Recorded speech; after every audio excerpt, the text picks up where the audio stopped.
ekosistem di kawasan hutan konservasi merupakan upaya mengembalikan sepenuhnya integritas ekosistem kembali ke kondisi aslinya atau ke kondisi masa depan tertentu yang diinginkan sesuai dengan tujuan pengelolaan kawasan. Kegiatan pemulihan ekosistem di kawasan hutan konservasi merupakan bagian dari upaya rehabilitasi hutan dan lahan secara nasional sebagai amanah Kementerian Lingkungan Hidup dan Kehutanan, yang antara lain tertuang dalam Rencana Kehutanan Tingkat Nasional tahun 2011 sampai 2030, Indonesia Volunetzing 2030, dan Renstra KLHK tahun 2020 sampai 2024. Dalam pelaksanaannya, terdapat para pihak yang juga memiliki peran penting dalam pelaksanaan pemulihan ekosistem di kawasan hutan konservasi, yaitu Ditjen Pedas RH melalui RHL dan Rehapdas dengan target 1,1 juta hektar, Ditjen PPKL melalui program restorasi gambut, BRGM dengan target rehabilitasi mangrove sekitar seluas 600.000 hektar, serta para pihak yang juga mendapatkan mandat dan memiliki kebijakan terkait rehabilitasi atau pemulihan ekosistem. Berdasarkan target-target tersebut dan dalam upaya percepatan pemulihan ekosistem, maka perlu disusun peta indikatif arahan pemulihan ekosistem yang terintegrasi di kawasan hutan konservasi.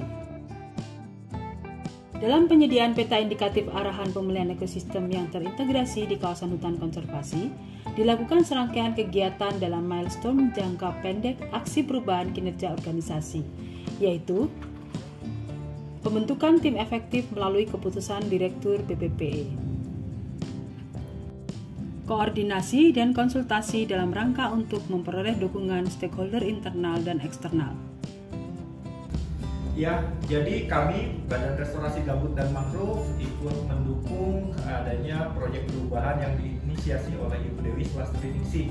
Seperti terlihat di sini, 17 dari 34 kawasan konservasi merupakan lokus untuk restorasi ekosistem gambut dan juga mangrove. Jadi setiap tahun sesuai dengan Perpres 120 tahun 2020 kami melakukan lebih dari 300.000 kawasan ekosistem gambut dan mangrove yang harus direstorasi atau direhabilitasi. Dengan adanya peta indikatif ini memudahkan kami untuk menentukan lokus dan juga aktivitas restorasi dan rehabilitasinya, terutama di kawasan konservasi yang menjadi target kami. Terima kasih. Diskusi dan uji coba mekanisme peta indikatif arahan pemulihan ekosistem dengan beberapa UPT Ditjen KSDAE yang kemudian dilakukan pembahasan dengan para pihak di Fakultas Kehutanan UGM pada tanggal 24 Oktober 2023 yang melibatkan akademisi, peneliti dari BRIN, LSM, swasta, dan UPT Ditjen KSDAE. Selanjutnya, setelah mekanisme penyusunan disepakati, dilakukan serangkaian koordinasi dan komunikasi dengan para pihak untuk mengumpulkan data dan informasi. Pada tanggal 2 November 2023, dilakukan pembahasan dengan stakeholder dan disepakati data yang digunakan dalam penyusunan peta indikatif ini adalah peta open area, peta RURHL, dan peta zona serta blok kawasan hutan konservasi. Selanjutnya, hasil pengolahan data dan informasi dilakukan konsultasi publik yang dilaksanakan pada tanggal 15 November 2023 secara hibrid di Grand Mercure Malang dan melalui media Zoom. Tahapan selanjutnya adalah melaporkan dan konsultasi kepada Ditjen KSDAE hasil peta indikatif arahan pemulihan ekosistem yang terintegrasi di kawasan hutan konservasi.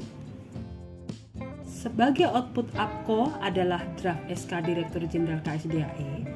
Draft tersebut telah dicermati oleh analis kebijakan dan perancang peraturan perundang-undangan. Hasil dari pembahasan ini terdapat perubahan judul peta yang semula peta indikatif arahan pemulihan ekosistem yang terintegrasi di kawasan hutan konservasi menjadi peta indikatif arahan pemulihan ekosistem yang terintegrasi di kawasan suaka alam, kawasan pelestarian alam, dan taman burung.